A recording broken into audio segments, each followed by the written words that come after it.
ఆదికాండము 25వ అధ్యాయము. అబ్రహాము మరల ఒక స్త్రీని వివాహము చేసుకొనెను. ఆమె పేరు కెతూరా.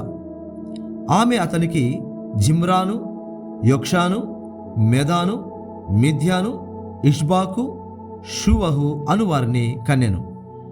యొక్షాను షేబను, దెదానును కన్నెను. అషూరీయులు, లెతూషీయులు, లెయుమీయులు అనువారు ఆ దెదాను సంతతివారు. ఏయిపా, ఏపెరు, హనోకు, అబీదా, ఎల్దాయా అనువారు ఆ మిద్యాను సంతతివారు. వీరందరూ కెతూరా సంతతివారు. అబ్రహాముకు తనకు కలిగినది యావత్తు ఇస్సాకుచ్చెను.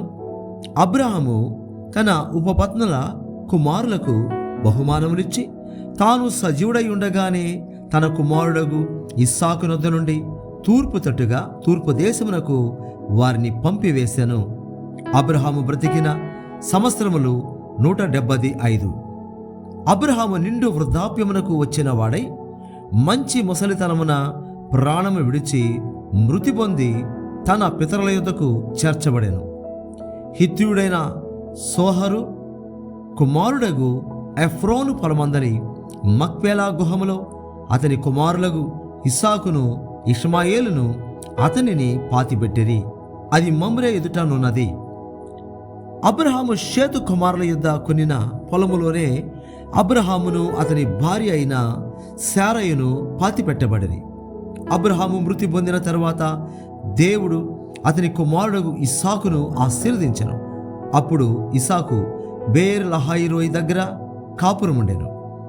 ఐగుప్తీయురాలును శారా దాసీయునైన హాగరు అబ్రహామునకు కనిన అబ్రహాము కుమారుడగు ఇష్మాయేలు వంశావళి ఇదే. ఇష్మాయేలు జ్యేష్ఠ కుమారుడైన నెబాయోతు, కేదారు, అద్మాయేలు, మిబ్సాము, మిష్మా, దూమా, నమస్సా, హదరు, తేమ, ఎతూరు, నాపీషు, కెదెమా.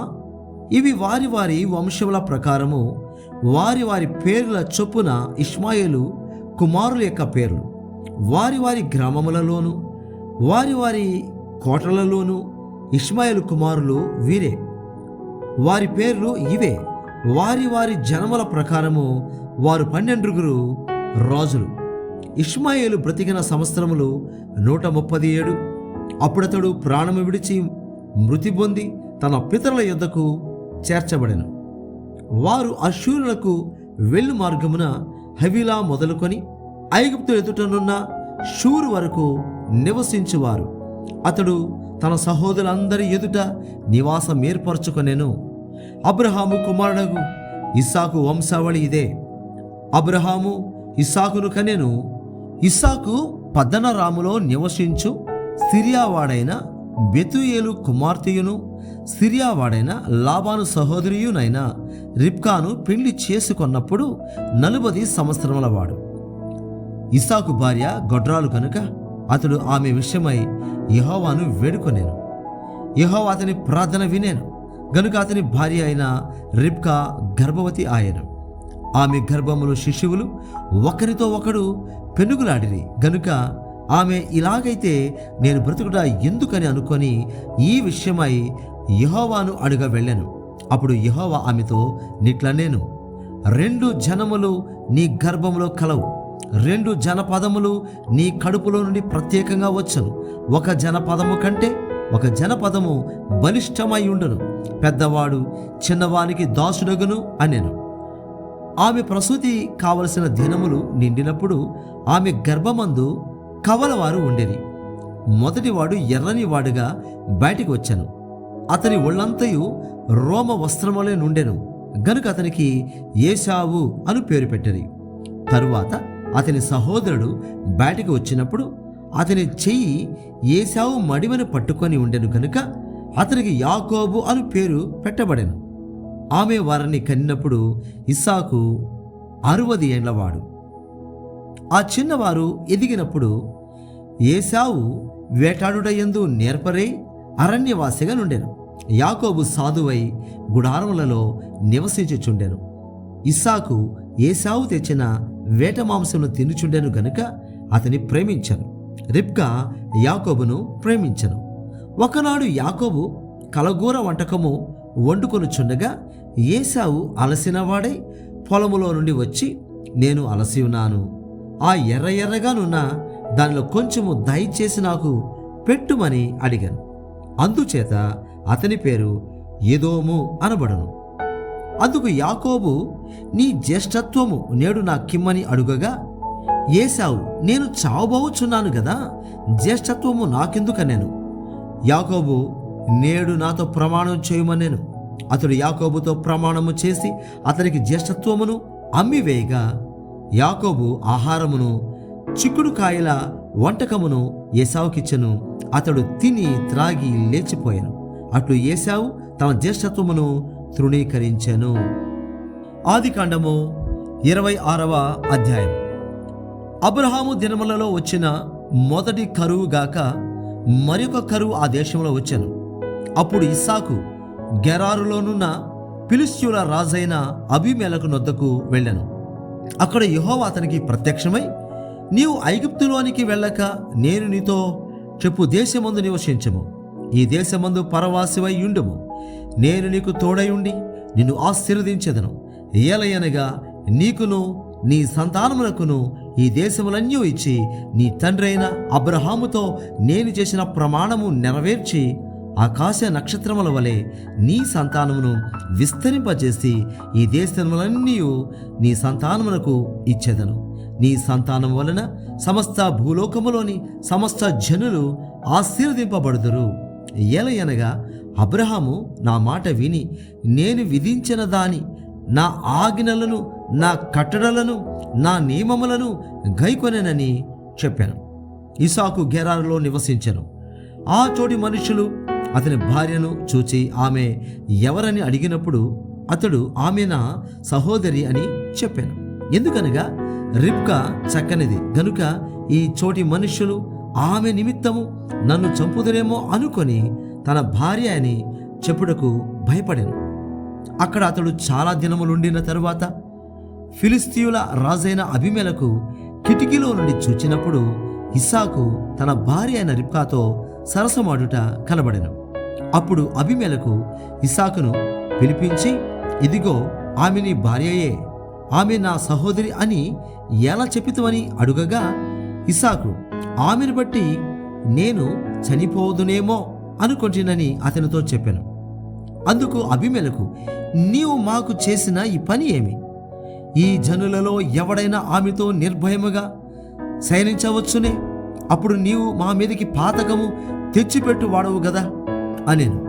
అబీమెలెకు, ఈ మనుషుని జోలికైనను ఇతని భార్య జోలికైనను వెళ్ళువాడు నిశ్చయంగా మరణశిక్ష పొందునని తన ప్రజలకందరికీ ఆజ్ఞాపింపగా ఇస్సాకు ఆ దేశముందున్న వాడై విత్తనము వేసి ఆ సంవత్సరము 100 అంతలు ఫలము పొందెను.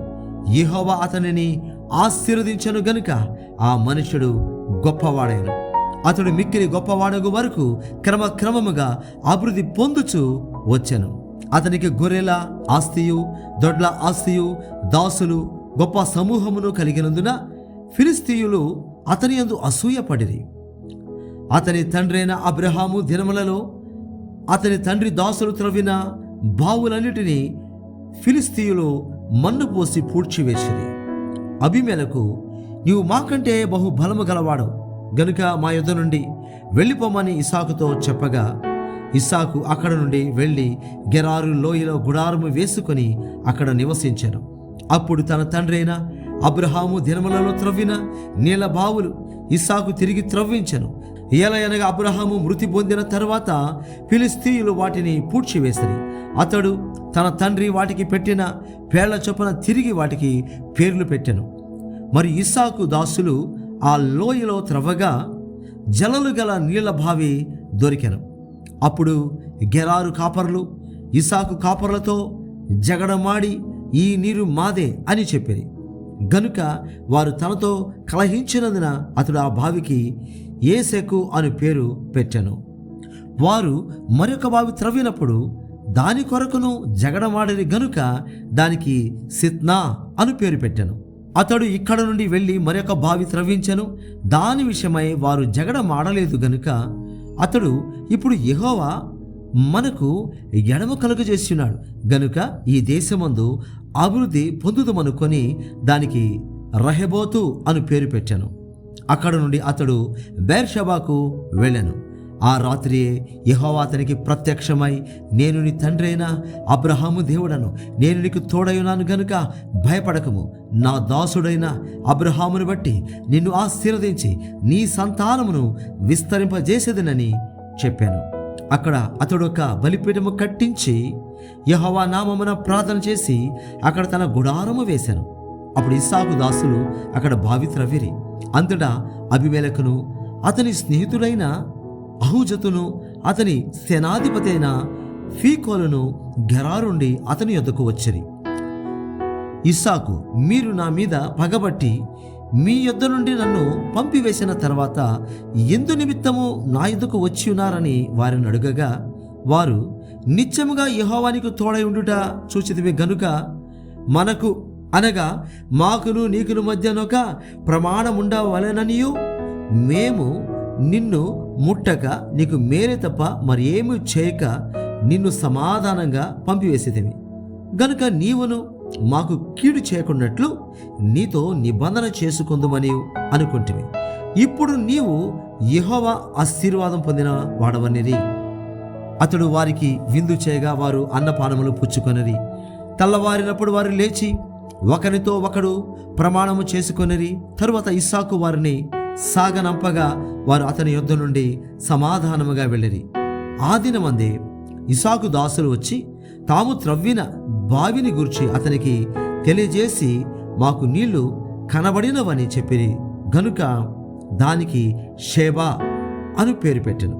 కాబట్టి నేటి వరకు ఆ ఊరి పేరు బెయేర్షెబా.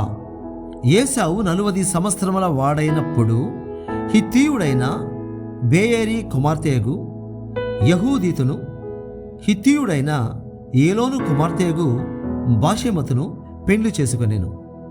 వీరు ఇస్సాకును రిబ్కాకును మనోవేదన కలుగజేసిరి. ఆదికాండము 27వ అధ్యాయము. ఇస్సాకు వృద్ధుడై అతని కన్నులకు మంద దృష్టి కలిగినప్పుడు అతడు తన పెద్ద కుమారుడైన ఏశావుతో, నా కుమారుడా అని అతని పిలువగా అతడు, చిత్తము నాయనా అని అతనితో నన్నెను.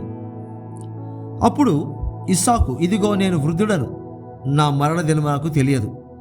కాబట్టి నీవు దయచేసి నీ ఆయుధములైన నీ అంబుల పొదిని నీ విల్లును తీసుకొని అడవికి పోయి నా కొరకు వేటాడి మాంసము తెమ్ము. నేను చావక మునుపు నిన్ను నేను ఆశీర్వదించినట్లు నాకిష్టమైన రుచిగల భోజ్యములను సిద్ధపరిచి నేను తినుడికై నా యొద్దకు తెమ్మని చెప్పాను.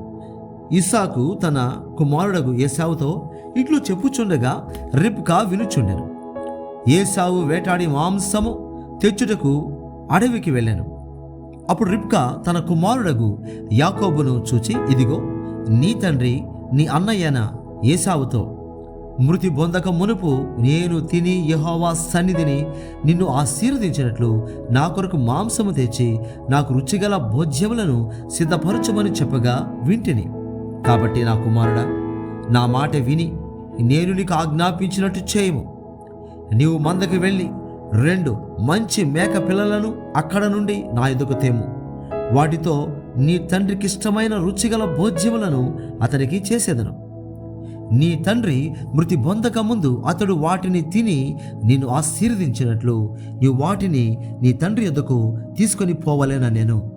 అందుకు యాకోబు, నా సహోదరుడైన ఏశావు రోమము గలవాడు, నేను నున్నని వాడను గదా. ఒకవేళ నా తండ్రి నన్ను తడవి చూచును, అప్పుడు నేను అతని దృష్టికి వంచకూడనుగా తోచినడల నా మీదికి శాపమే గాని ఆశీర్వాదము తెచ్చుకొననని చెప్పాను. అయినను అతని తల్లి, కుమారుడా, ఆ శాపం నా మీదకి వచ్చునుగాక. నీవు నా మాట మాత్రమే విని పోయి వాటిని నా యొద్దకు తీసుకొని రమ్మని చెప్పగా అతడు వెళ్ళి వాటిని తన తల్లి యొద్దకు తీసుకొని వచ్చాను. అతని తల్లి అతని తండ్రికి ఇష్టమైన రుచిగల భోజ్యములను సిద్ధపరచను.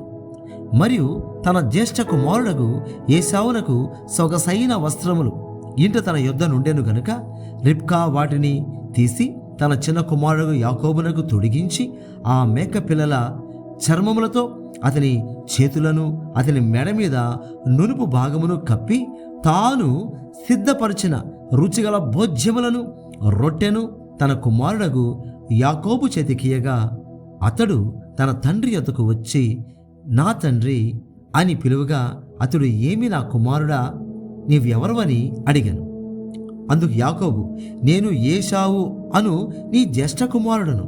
నీవు నాతో చెప్పిన ప్రకారము చేసి ఉన్నాను.